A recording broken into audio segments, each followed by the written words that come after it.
managed to accentuate the stark color palettes, and in games where you need to view the health of both allies and enemies, or your remaining health quickly, green is often used as it contrasts nicely with red. One of the most universal color symbols is light itself. Humans are naturally drawn to it, and so light is used all over the place as a navigational aid. In Dark Souls, the light of even unlit bonfires can be seen from miles away. In Journey, the big laser beam coming out of the mountain helps to orient you in the seemingly endless desert of the game's first half, and the Uncharted games even use colours normally associated with light, primarily yellow, to subtly guide players through the platforming sections. When you actually think about it, it's insane that someone would have run ahead of Nathan Drake and the gang spray painting all the ledges yellow, but that doesn't really matter, because the most important qualities of effective symbology are that it's memorable and that it communicates its meaning intuitively, not necessarily that it makes perfect sense. This is why the classical elements of earth, water, fire and air, as well as a bunch of other ones depending on where you come from, have remained such powerful symbols in human culture in spite of their obvious scientific wrongness. They're evocative and come with a whole host of cultural assumptions about how they ought to work, as well as what they ought to feel like to play around with. When we see, for example, fire, it symbolises so much more to us than simply the fact there's a combustion reaction going on. Fire communicates risk, passion, danger, and having that reflected in gameplay feels very satisfying, because it harmonises with our inherent cultural assumptions. Similarly, when games play with fire as a theme, it nearly always translates into high-risk, aggressive playstyles. Magic the Gathering's red deck centre on all-out aggression, Lena the Fire Mage in Dota spams high-damage spells, and the Pyro in Team Fortress 2 is all about charging into the fight at short range. Not only does this theme add to the fun of playing these characters, but their design quickly gets across what they're all about, even for people who've never seen them before. There's no reason why you can't have a slow, bulky, defensively oriented character designed to look like a fire elemental or something, but that lack of symbolic and mechanical harmony will always make them feel a little bit weird to play.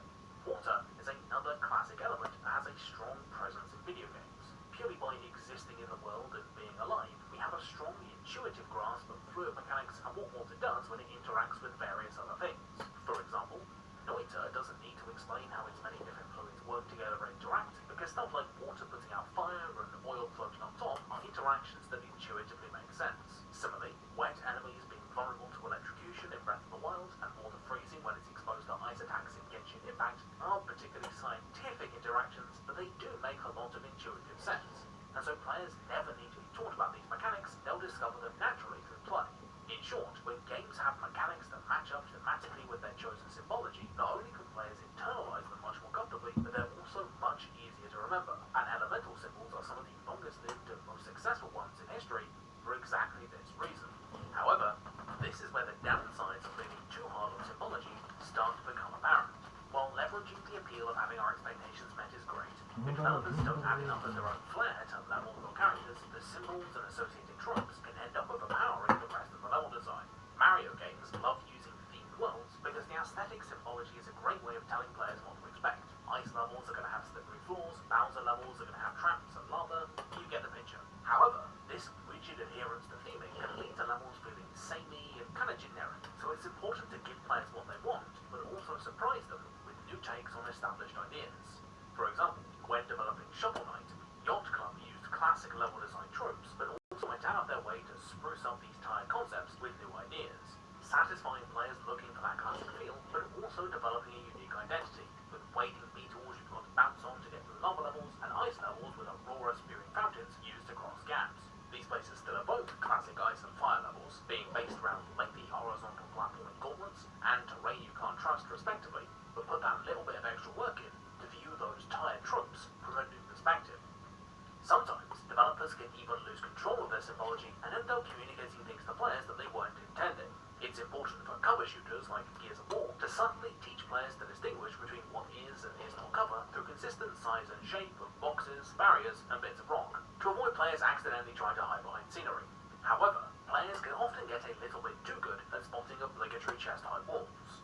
In my otherwise beloved Mass Effect 2, there's a mission that sees you exploring an abandoned collected ship. That is until chest-high walls start appearing, which immediately inform you there's a fight coming, spoiling the surprise when the bugmen inevitably turn up.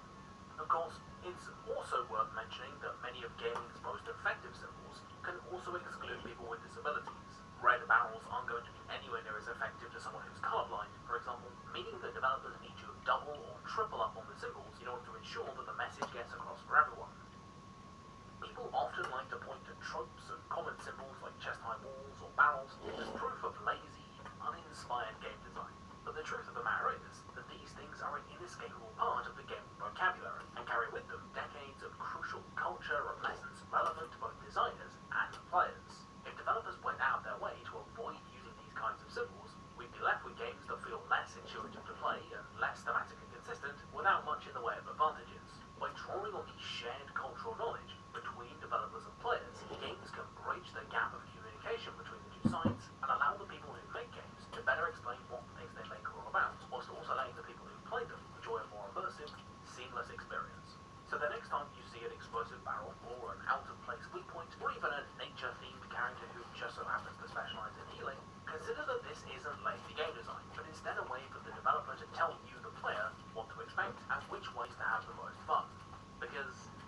be honest, just pointing out the tropes and pretending like that's all it takes to be a media critic makes us no better than CinemaSins, which, it's not exactly a high bar, is it?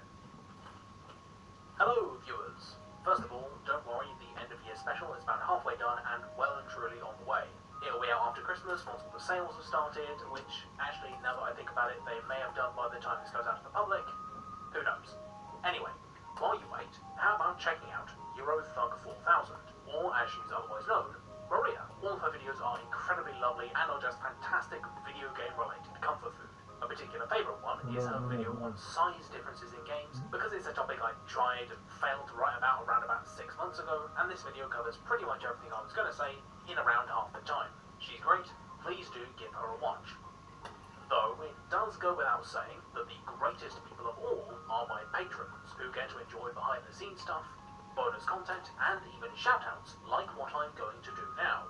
A special top tier thank you to Alex the Loch, Andrew Lebrano, Asaran, Ashley Shade, Alsacav, Baxter Heel, Big Chess, Brian Notariani, Konstantin Punkt, Daniel Metjes, David Setzer, Dirk Jan Carabel, Ecton, Edward Franklin Woods, Eugene Bulkin, Evie, Philip Magnus, Gazkul, George Sears, Gretar Hanneson, Jacob Dylan Riddle, Jesse Ryan, Joey Bruneau, Jordan Gear, Joshua Binswanger, Janos Fakete, Kai Gillespie, Lee Merman, Lucas Slack, Lunar Eagle 1996, Mace Window 54, Max Filipov, Nate Graff, NWDD, Patrick Robberg, Philby the Milby, Rededex, there is a D in there I forgot to write down ages ago, my apologies, Regal Regex, Ray's Dad, Samuel Vanderblatz, Sheldon Hearn, Simon Jacobson, Steve Riley, Strategia and Ultima, Tom the Fizz, and Chow. Okay, thank you for watching, happy Festag, and I will see. Of course. Chris here from Traveling Guard Connect. If you've always wanted to learn how to fight, I've got a free PDF that's got over 66 fast fight moves anyone can learn. Simply print it out and use it as a reference guide next time you practice your... What happened to Dawn of War 3? It came out last year with quite a lot of hype behind it. It was the next entry in one of the last great RTS series out there, made by a veteran developer. And then it came out, I don't know, it's not like there was this massive negative backlash or anything, but it fell by the wayside after about a week. A truly terrible game would have a list of complaints a mile long, but getting to the bottom of what caused Dawn of War 3 to fail without playing it is really tricky. That's because making a good sequel is even harder. On one hand, you've got to give people what they like, but you've also got to iterate and change. A good sequel can be defined in these two ways. It needs to iterate on the previous game, offering a different viewpoint or improving the experience, and it needs to, well, you know, still be good. In order for a sequel to be a progression or an improvement on the previous entry, it needs to carry over some of the same ideas that are present in both entries. This is what I'm going to call the core. The bit of the game that's so integral to the experience that without it, it wouldn't be the same game anymore. Despite any number of iterations of the rules, the story, the graphics and stuff, the core of the gameplay experience still remains. What's the core of Dark Souls? Is it the story? Well, no, I'm pretty sure no one except Batty Video actually cares about that. What about the gloomy neo-gothic aesthetic? Not really. The combat system? Well, it certainly supports the core experience, but I think the core of Dark Souls is the challenge.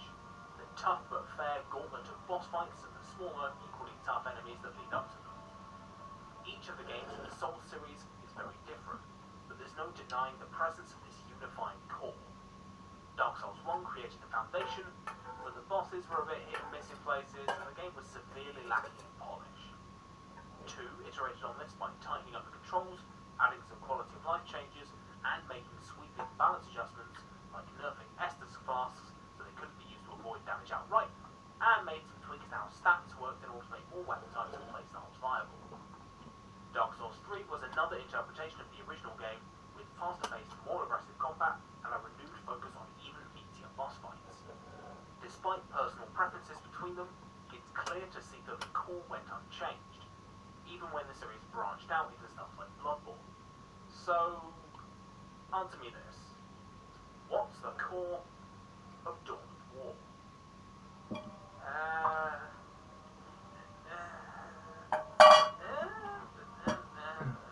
I can't work it out. Each of the three games operate differently. It's really hard to find a shared mechanical foundation upon which the series rests, beyond the fact that they're all real-time strategy games in the K universe. These games are different to Dark Souls because, for whatever reason, they kind of throw the baby out with the bathwater and start over with every successive iteration. This is the reason why there's such a wide gulf between fans of Dawn of War 1 and Dawn of War 2. Most either prefer one game or the other, because each game has a very different core. To understand what people love so much about the previous two games, let's go back in time 10 or so years to play Dawn of War 1. The footage you're seeing here is from Dark Crusade. It's not the most recent expansion, but it's pretty much universally agreed to be the best one. Namely because it doesn't have the overpowered factions and rubbish air units introduced in Soulstorm, the final expansion. Dawn of War 1 is a macro RTS in every sense of the word. It's all about fighting big battles with big armies, with a focus on acquiring territory and coordinating large groups of units, rather than effective use of abilities and time positioning. Though of course those things are still pretty important. People love this game because it was all about macro play and high-level decision-making, while still maintaining the viscerality and campiness of the tabletop game. Dawn of War 1 is very much a traditional RTS, but it separates itself from the likes of StarCraft and Command & Conquer by focusing on spectacle and a much slower, deliberate pace of combat. Jump forward 5 years and contrast that with Dawn of War 2, which ditched base building and big armies in exchange for a small group of squads led by a powerful hero unit. While they might look cosmetically similar, there's a lot that's been chopped and changed since Dawn of War 1. Artillery, ultimate units, and static emplacements have been ditched in favour of much more micro-intensive units, such as heavy weapons teams, which require setting up prior to a fight, also a revamped, much more important cover system, and heroes taking centre stage on the battlefield. This leads to a game that focuses much more on small, action-packed skirmishes, where every unit counts and tactics is king, rather than management and planning ability. These games are completely different, cater to very different kinds of players. Players who like Dawn of War 1 for macro strategy and titanic battles like a pared down, more fiddly game waiting for them in Dawn of War 2. Conversely, those who like the sequel will play Dawn of War 1 and say that it's shallow, snowballing and drawn out. The core of these two experiences just isn't the same. This is most easily seen in the single-player modes for each game. Dawn of War 1 has a huge battle map where you control one faction of 7 and have to coordinate a war to take over this planet by moving your army around. It's pretty neat. The whole thing plays out like a tabletop game.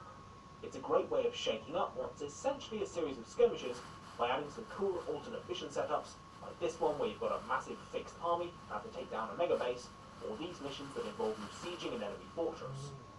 The world map adds another layer of macro strategy on top of a game that's already about build orders and army composition by giving you an overarching goal to deal with.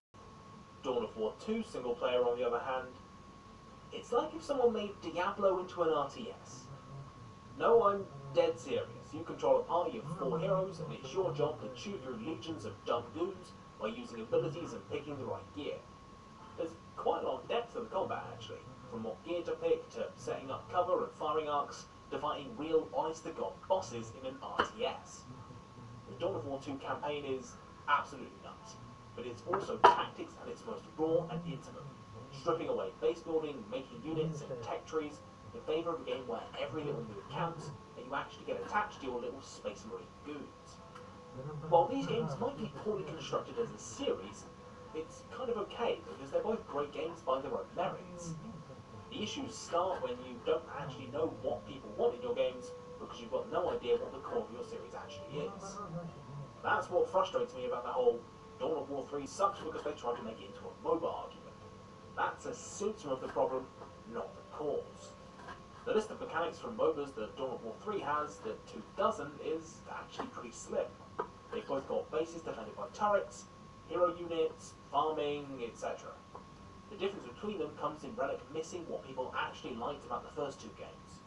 On the surface, Dawn of War 3 is actually quite sleek.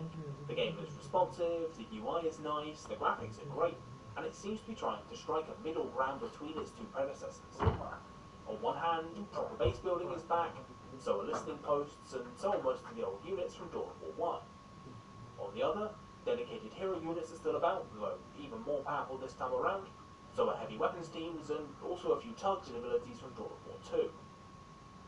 But from the first mission of the campaign, I could tell something was off when I forgot what units I had and what they could do. See, in both of the other Dawn of Wars, units were distinctive and had a variety of functions, even on the most basic of levels. Nowhere can this be seen more clearly than in the humble Space Marine tactical team.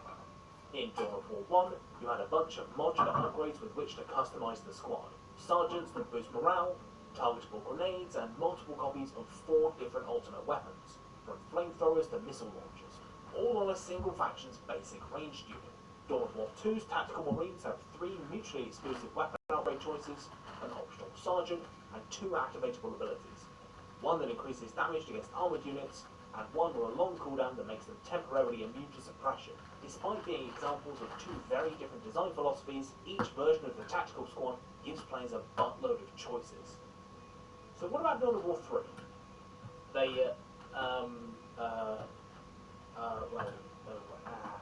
They can shoot guns. Alright, in fairness, they have a choice between a flamer, which gives them a simple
Невада.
Человеку удалось сделать сначала одну популярную соцсеть, а потом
Чё?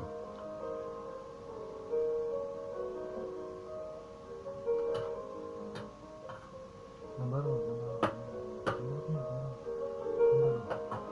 Хорошо, дорогой друг, dear friend, скажи мне, как играю, кое-как или как еще? Да, типа того.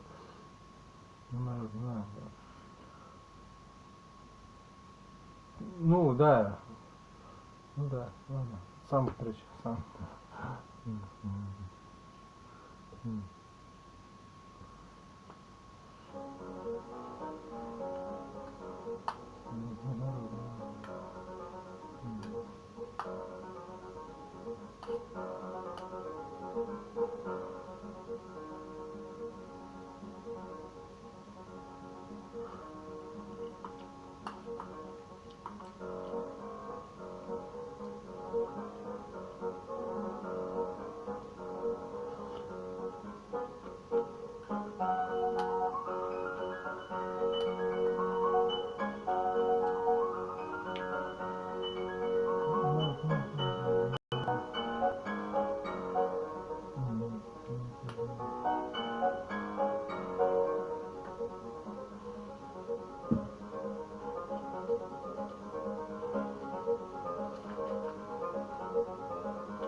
Впереди. Виртуально у тебя, у меня. Да. Злой.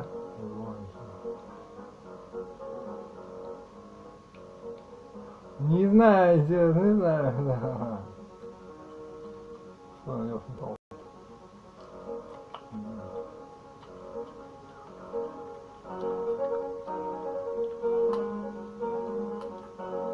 Присоединяешься Джон Свич.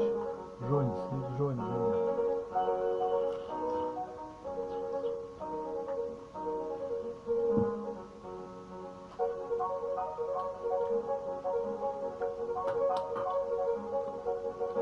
Патейтин, есть еще патейтин. Картофелин, знаешь такой, да? Сейчас он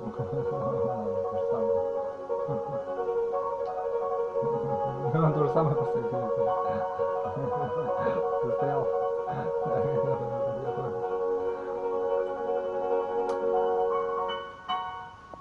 Кстати, клево. Клево.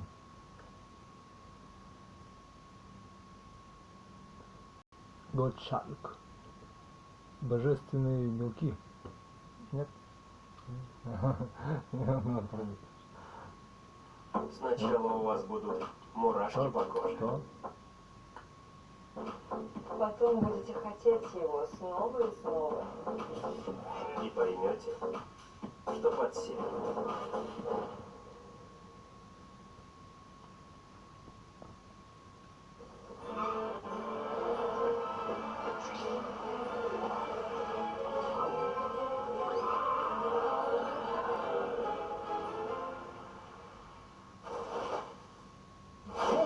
It's time for What Happened, a series of video essays gussied up like a cheesy game show to soften the blow of hearing about these sad stories from the video game and movie industries. I'm talking like this right now because I gotta be honest, this is gonna be a rough one, folks. Now, when we last left Yuji Naka, legendary game producer during Sega's heyday, before moving on to Square Enix in 2018 in an unknown capacity.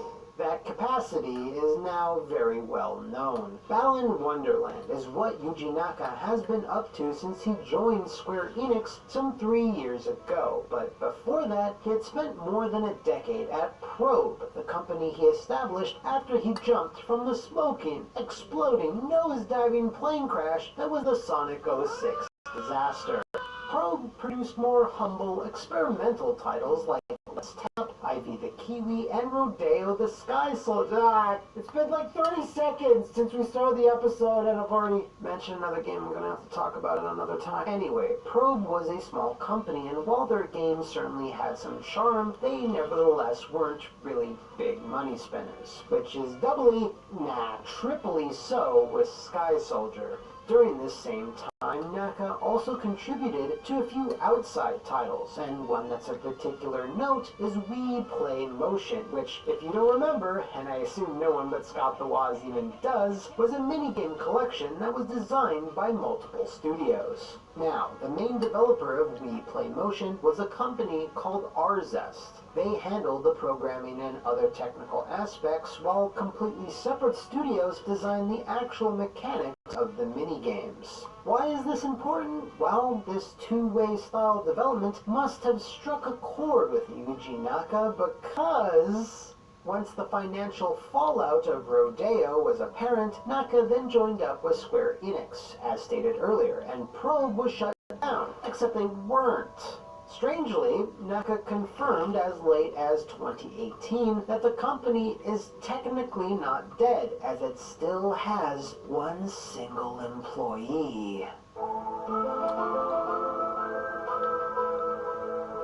That's weird. Anyway, let's move on. Not long after he was hired, a subsidiary was formed around Naka to develop titles under the Square Enix umbrella, games that they wouldn't normally publish. Now, originally, Naka's first inclination was to make something simple and accessible, and had planned to make that a social-focused game for mobile phones. Shinji Hashimoto, however, an executive officer, persuaded Naka to change course and to start work on a platformer. He needed approval from the other heads of Square Enix first, of course, but once that was granted, the subsidiary was named Balan Company, and as we'll see, wasn't set up like a traditional studio at all. Their business model was centered around a core group of designers and artists who would do the planning and pre-production work, and once that was done, would then hire another company to handle the programming and asset building, which is pretty neat, I guess, although it does sound familiar. Where have I heard of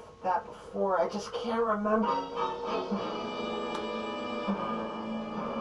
Alright. That's not to say that this style of game development can't and hasn't worked in the past. It's just, well, it's possibly a contributing factor as to why what happened. So what platformers had Arzest worked on that impressed Naka and Square Enix so much that they decided that they were the team to hire? Well, that would be Yoshi's New Island, Mario and Sonic at the Rio 2016 Olympic Games, 3DS, I think that counts. And hey, Pikmin, that 2D action-focused Pikmin spin-off that you only just now remembered even existed because I just told you. And that's it. But that's fine. Everyone needs to start somewhere, right?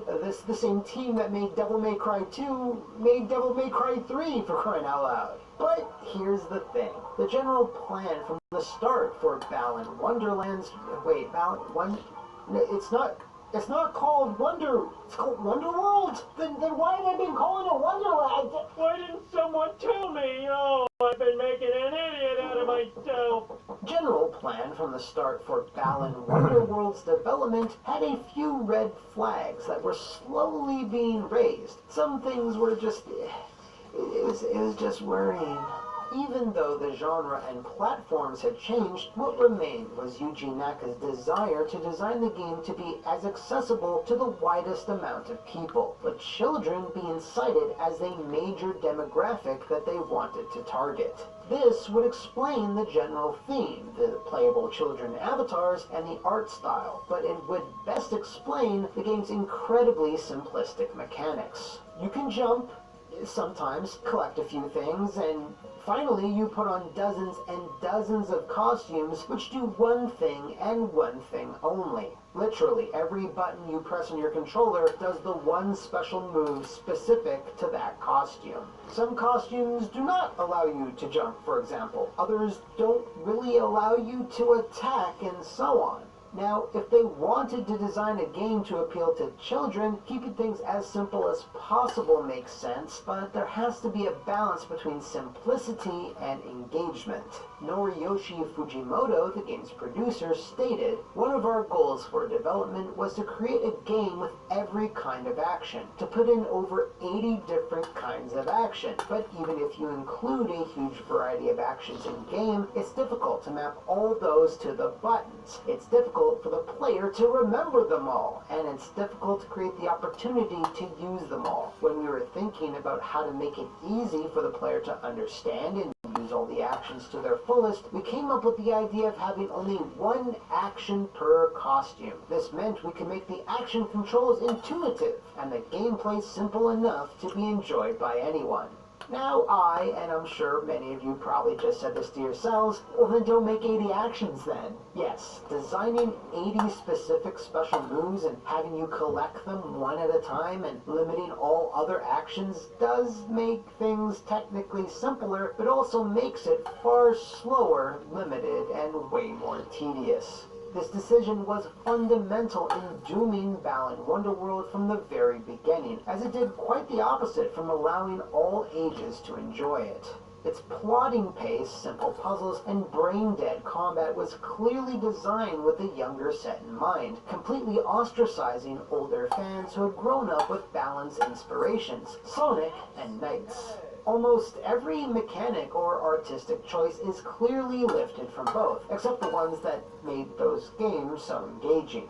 The real drive during development seems to have been to make as many costumes as possible. That was the goal, and that was going to be the appeal. A real back-of-the-box feature, see? Now, in a lot of typical game development cycles, you tend to over-design to make too much of one thing, and then have to scale it back to focus on a set of mechanics. But that wasn't the case with Balan. In interviews, Naka and others said they assumed they'd have to make lots of cuts and to focus on a smaller number of costumes. But then they just decided, fuck it, why not put all of them in there? Well, when you have 80 different weapons or characters or power-ups, you're inevitably going to wind up with a lot of superfluous ones, and it's no different here. This then makes level design tricky, because since the game lacks any central mechanics or moves, you're required to constantly switch out costumes, and it's the only way to progress. Додо Пицце 10 лет. В честь праздника мы хотим разыграть 10 тысяч пиц и показать, как за это время смогли дойти от Калининграда до самой Камчатки. Теперь от... Куда идешь?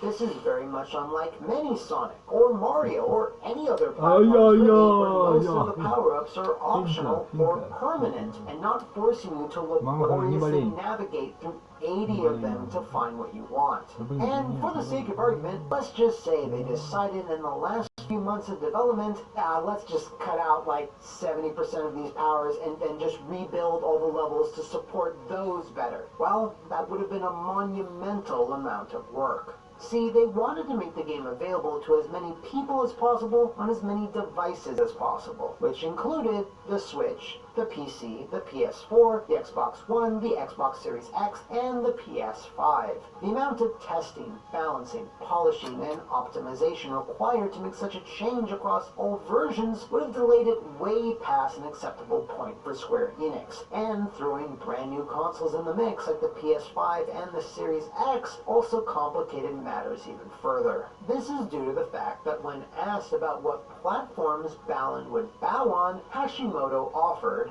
whenever you're developing on a pre-launch development console, the tricky thing that many may not realize is if you encounter a bug, it takes more time to resolve, whether it was a problem with the game or a problem with the hardware. On the other hand, the overwhelming specs of the console meant that some technical limitations we faced previously were removed completely. This meant we got a bit carried away with the excitement, coming up with more and more costumes we wanted to add in during development.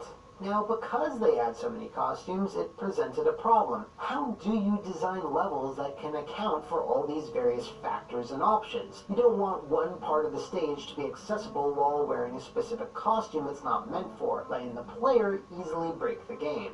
You also have to consider enemy placement. How can you predict what power-up the player has before every enemy encounter? Well, what did they do? They used an AI algorithm to scale difficulty, to place the power-ups and the enemy spawns within every level. So yeah, if you've played Balan Wonderworld and you find it kinda bland, generic, by the numbers, formulaic, binary, well, there's a reason. A portion of the game was designed by Skynet. Now, one of the game's positives, its gorgeous CGI animated cutscenes, has its and that origin was that they were never meant to be included at all. The design team at Balan Company only incorporate in-game cutscenes to push the narrative. VisualWorks, Square Enix's own in-house CGI subsidiary, who were responsible for some stunning shit, campaigned and lobbied to work on the project. So the fact that the best part of the game wasn't originally going to be in the game at all is a little unbelievable. The game was first unveiled with a trailer in 2020, and a lot of people were excited. No one knew what Yuji Naka had been working on, and now it's going to be a big mascot platformer, and he's teamed up with Sonic's original visual designer, Naoto Oshima, after 20 years, and it has the backing of Square Enix? What could go wrong? The demo is what could go wrong. Balan Wonderworld's public demo damaged the game's image immeasurably. Instead of reaffirming people's positive vibes they had going in, the game's simplistic design, glacial pace, and dumbed-down difficulty was put on display for all the world to play. Previews, impressions, videos, and hot takes exploded all over the dream world that is cyberspace. Balan was not very engaging, with the basic gameplay, the controls, camera, and its performance being among some, but not all of people's gripes. His demo created a summoning circle that brought forth this negative miasma that hung around the project from then all the way up until its launch, and it never really went away. The feedback was bad enough. Про тебя что ли говорят? Что ты так?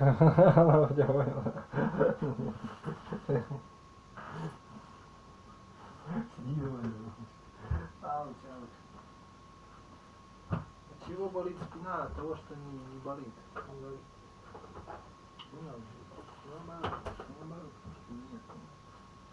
Нет, наоборот. Наоборот. Нихрена не взял же на себя, да. Не завалился просто, и все, да. Да. Вот наоборот, потому что... Я не знаю, понимаешь, я себя чувствую, знаешь, что я не буду говорить дальше.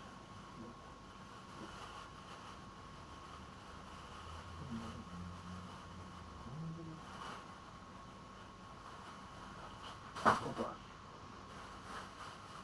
А что остается? Ничего не это. Шире печеньки, шире.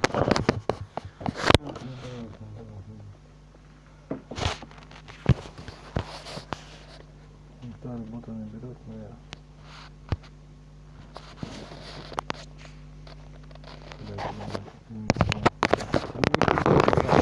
Так сильно не убивай, так тоже, да, понимаешь, а просто потому что вдруг ты еще проживешь сколько-то лет как-то. Ну, понимаешь.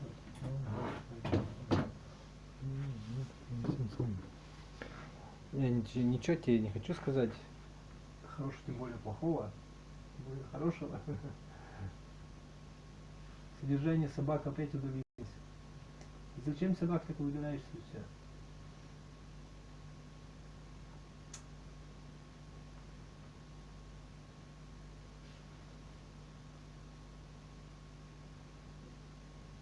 Щенят.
Капитулируем.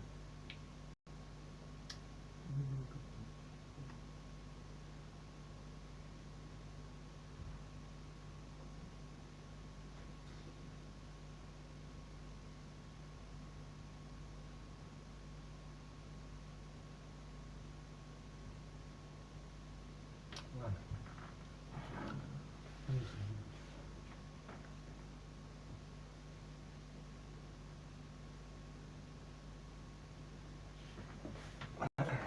Короче, играть-то можно, да?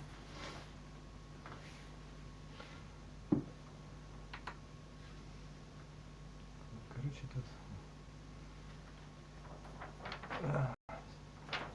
тут все хорошо, да?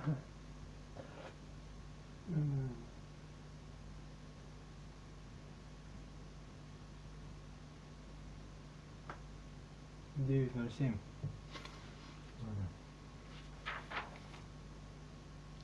Не совсем зря день у меня пришел. Хотел музыкантом быть.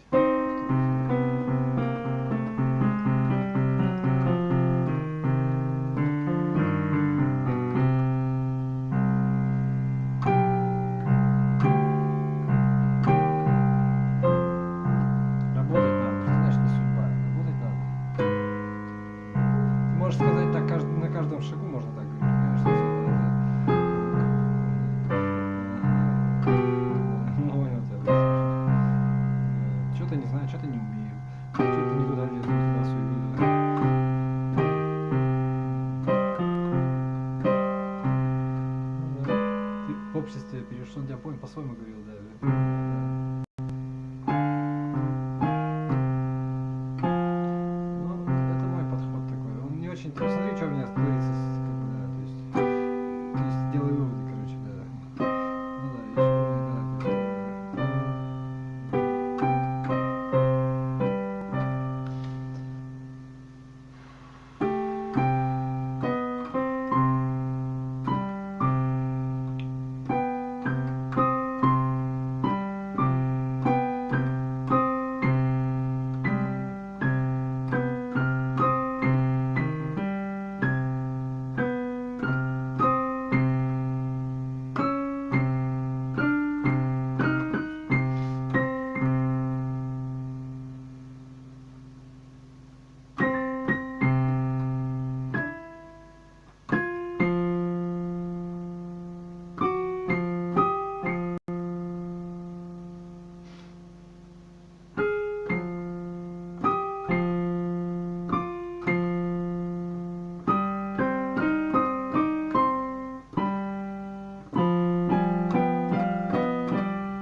надо желать помогать ему сделать. Да, то есть как бы мешать не надо, точнее. А мешать не надо.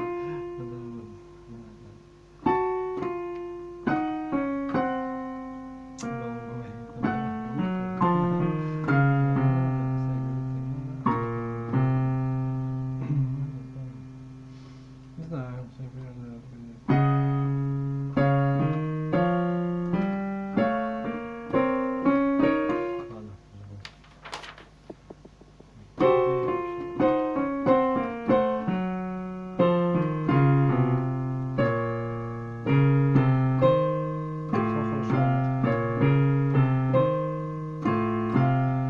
Ладно, зачем? Женщина не слабая же, как слабый пол. Зачем обижать? Надо хорошо обидеть, чтобы последствия остались.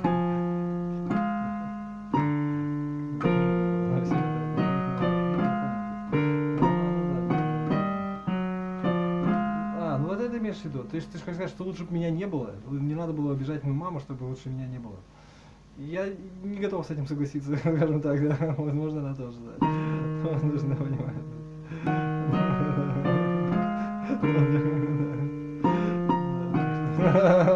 Возможно, ты...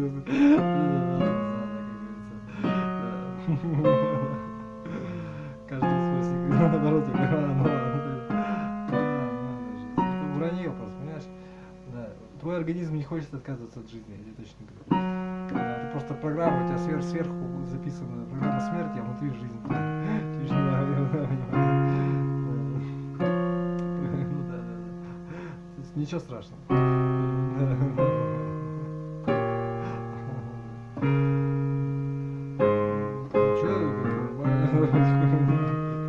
Для нас специально же время идет. Ты не согласен, что ли?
Ну, давай.